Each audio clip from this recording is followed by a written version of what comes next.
Galletita Cultural de Naropo. Muy buenas tardes a todos nuestros amables seguidores que ya no digamos semana con semana, sino más bien cada vez que se puede nos acompañan en nuestros recorridos patiperrescos por lugares insignes y que tienen historia escondida en la Ciudad de México o en sus cercanías, como es el caso el día de hoy. Antes que nada les ofrecemos una disculpa, ya que hemos estado un poco desaparecidos. Pero la verdad es que las cuestiones laborales del día a día nos ha hecho muy complicado poder cumplir con la elaboración de galletas culturales cada semana. Sin embargo, aquí estamos de regreso, patiperreando como es la costumbre y como nos gusta hacerlo. El día de hoy estamos en el municipio mexiquense de Texcoco. Texcoco de Mora sería su nombre correcto. Texcoco es un prefijo y una palabra en origen náhuatl que significa lugar entre peñascos. Se encuentra muy cerca de la Ciudad de México, de hecho, y venimos el día de hoy aquí para conocer un poco de su historia. Una historia que muchas personas conocen y que a grandes rasgos es bastante del dominio popular. Sin embargo, hay ciertos aspectos de este lugar que prácticamente son desconocidos. Así que el día de hoy venimos a invitarlos a que nos acompañen. Así que bienvenidos a la galleta cultural de esta semana, desde la plaza central de Texcoco y teniendo como fondo la estatua de uno de los hijos próceres de este lugar, el torero Silverio Pérez. Les damos la bienvenida de regreso a las galletas culturales. Comenzamos.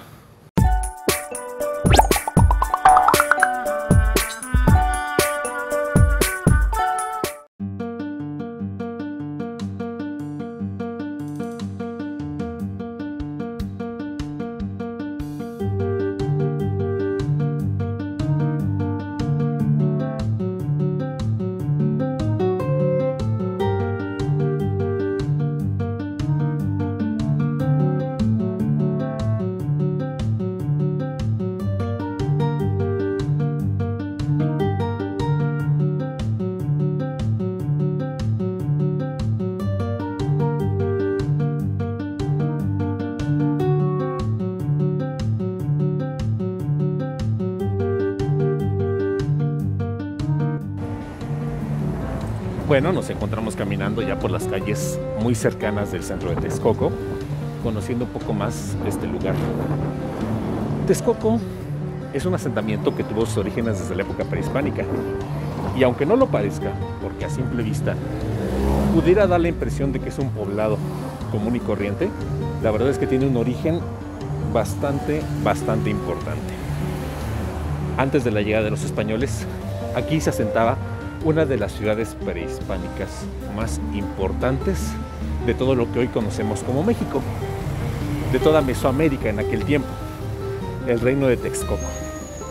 Era un lugar, según las crónicas de algunos historiadores como Bernal Díaz del Castillo o Fernando Alba Izlizóchitl, que rivalizaba en belleza contra la ciudad que usted se pudiera imaginar. Este lugar formó parte de la Triple Alianza. ¿Qué quiere decir esto? Era la alianza de tres ciudades importantes. Era una alianza que dominaba al resto de los poblados cercanos y que se apoyaba militar y económicamente. Esta Triple Alianza estaba conformada por tres ciudades-estado. La primera ciudad era Texcoco, obviamente, el reino de Texcoco. La segunda ciudad era Tlacopan, o como los españoles comenzaron a decirle, Tacuba. ¿Sí? Tacuba, al poniente de la ciudad, era un reino prehispánico también. Y el principal lugar que conformaba esta Triple Alianza era la antigua ciudad capital, México Tenochtitlan, la capital de los mexicas, mal llamados aztecas. Esta Triple Alianza provocó que estas ciudades-estado tuvieran una fuerza y un dominio muy importante sobre todos los otros pueblos que circundaban esa zona, sobre los habitantes de Coyoacán, sobre los habitantes de Xochimilco, sobre los habitantes de Mixcoac, en fin. Cuando se conformó la Triple Alianza, Texcoco era una ciudad muy importante, probablemente era la más importante de los tres. Era una ciudad sumamente desarrollada y un detalle que les asombró mucho a los españoles fue que era una ciudad llena de cultura y de arte. Era tal el nivel que los españoles pronto apodaron a esta ciudad como la Atenas del Nuevo Mundo, pues comparaban el avance cultural y artístico que había en esta ciudad solamente equiparable a la ciudad de Atenas en Grecia. Por eso fue nombrada así, la Atenas del Nuevo Mundo o la Atenas prehispánica. ¿Esto a qué se debía? Se debía principalmente a uno de los gobernantes que rigieron aquí en esta ciudad. Se trata de nada más y nada menos que de Nezahualcóyotl, el rey poeta. Nezahualcóyotl es muy conocido y es una de las figuras principales de la historia prehispánica y que incluso fue representado en el billete de 100 pesos mexicanos. Este rey, además de ser un gran militar y estadista que brilló en las guerras cuando era joven, tenía un gran sentido artístico. Era poeta, era arquitecto, era escultor, era todo un artista en todos los límites y la extensión de la palabra. El rey poeta gobernó Texcoco durante muchísimo tiempo y falleció en el año de 1472. 20 años antes de que Cristóbal Colón llegara a América, falleció el rey poeta Nezahualcóyotl. Tiene muchísimos poemas muy conocidos, siendo el más famoso probablemente el poema El Cenzontle. Durante el reinado de Nezahualcóyotl, la ciudad tuvo un auge en todos los aspectos culturales. La arquitectura de los templos y los palacios que existieron en este lugar no se había visto en todo el Nuevo Mundo. Era increíble el nivel de las esculturas. Su pensamiento y su desarrollo artístico era incomparable. La poesía y la escritura que se daba en este lugar no tenía comparación. Un detalle que impresionó a los españoles fue la existencia de las Amoxcali o bibliotecas. En ellas se guardaban una cantidad increíble de códices que contenían todo el conocimiento de esta zona del mundo en aquel tiempo. Estos Amoxcalis estaban repletos de libros, o como se denominaba en lengua náhuatl, amatl. Muchos de esos códices han sobrevivido hasta el día de hoy. Estos códices contribuían al conocimiento oral y a conservar la cultura de Texcoco para todas las generaciones. Como comentamos, 20 años antes de la llegada de los españoles al continente americano por Cristóbal Colón, Nezahualcóyotl falleció, pero dejó tras de sí una ciudad sumamente fuerte, sumamente poderosa y que era más fuerte incluso que el Imperio Mexica, México-Tenochtitlán. Muchos años después la ciudad fue arrasada, destrozada por los españoles y sin embargo se esconden ciertos pequeños aspectos de la época prehispánica escondidos en diferentes lugares. Por ejemplo, estamos llegando a lo que son los restos de que se presume era uno de los palacios de Nezahualcóyotl. Está cerrado por cuestiones de pandemia, pero aquí podemos ver la zona arqueológica Los Melones. ¿Por qué Los Melones? Porque en esta zona se daba mucho una fruta que ahora es conocida, bueno, desde aquel tiempo, como chilacayote. Visualmente puede parecer muy similar a un melón y por eso los españoles le dieron ese nombre, Los Melones. Es una zona arqueológica bastante extensa, bastante grande, que se encuentra, como pudieron ver, a 2-3 cuadras del centro de Texcoco y es lo único que queda de lo que era la antigua ciudad prehispánica.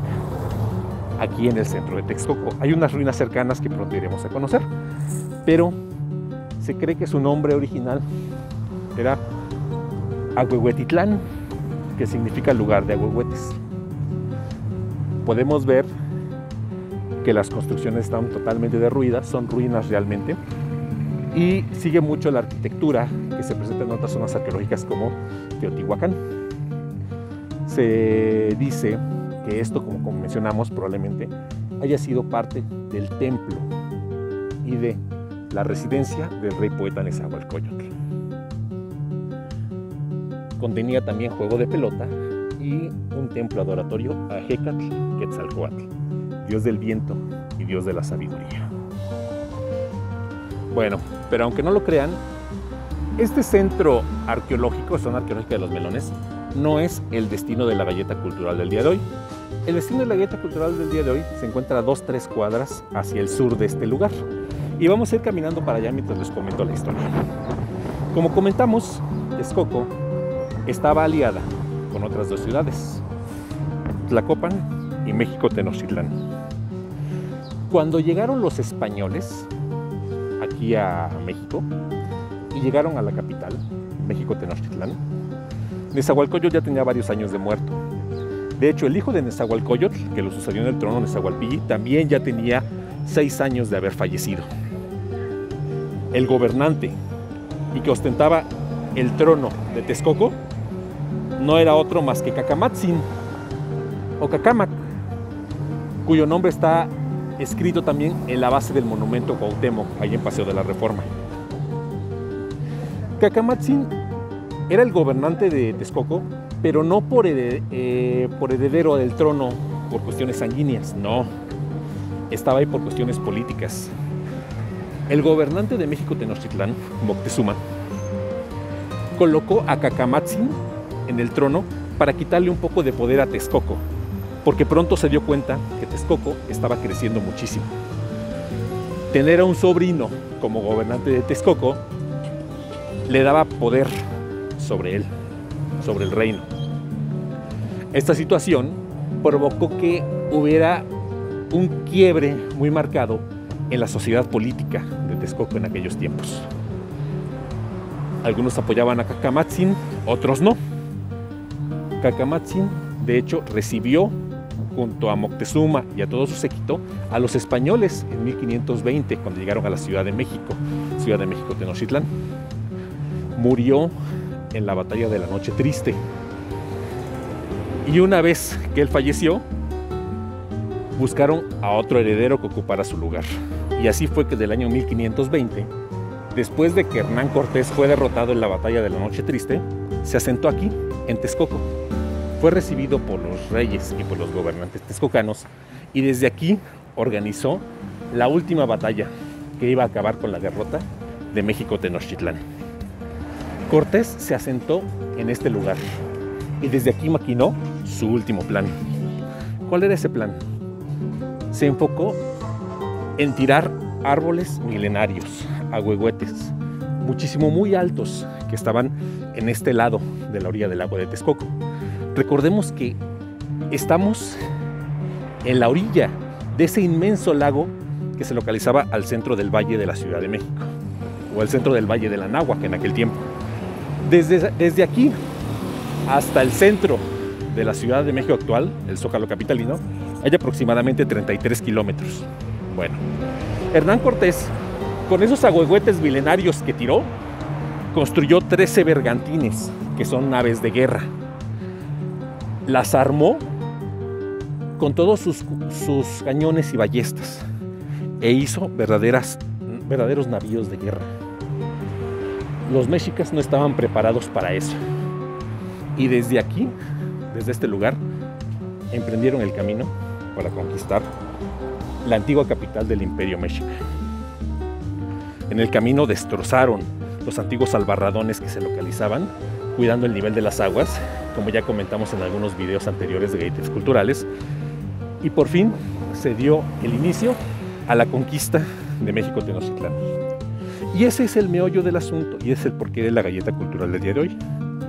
En este punto de Texcoco se localiza este monumento, el Puente de los Bergantines. ¿Pero qué es el Puente de los Bergantines?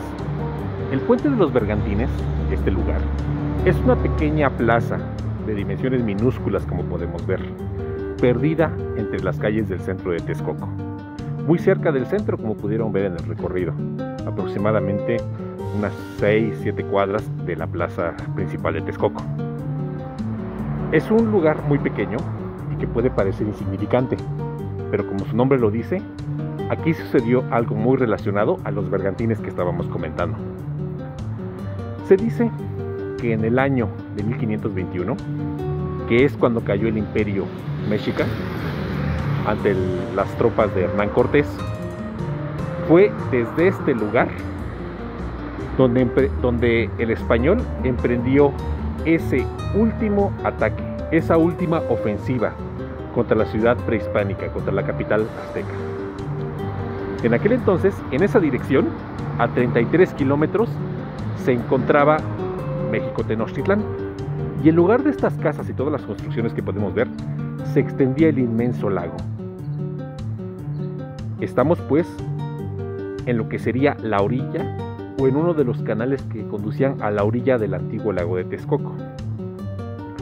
En ese año de 1521, desde este punto, Hernán Cortés soltó esos 13 bergantines de guerra, esos pequeños navíos temibles y de fuerza imparable para los prehispánicos que habitaban estas tierras. Y partieron en esa dirección, navegando 33 kilómetros hasta llegar al islote central, donde se localizaba el Templo Mayor y todo el reino de los mexicas, de los aztecas.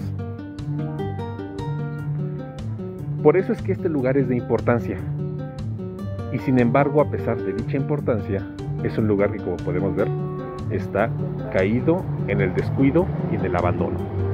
Incluso podemos ver que los letreros que se localizan al costado del pedestal están incompletos y en completo abandono. Dice: Puente de los Bergantines, donde Cortés botó las naves para la toma de la capital azteca, agosto de 1521. Y del otro lado dice: en un atardecer texcocano se hundió para siempre detrás de las montañas el quinto sol de los mexicas.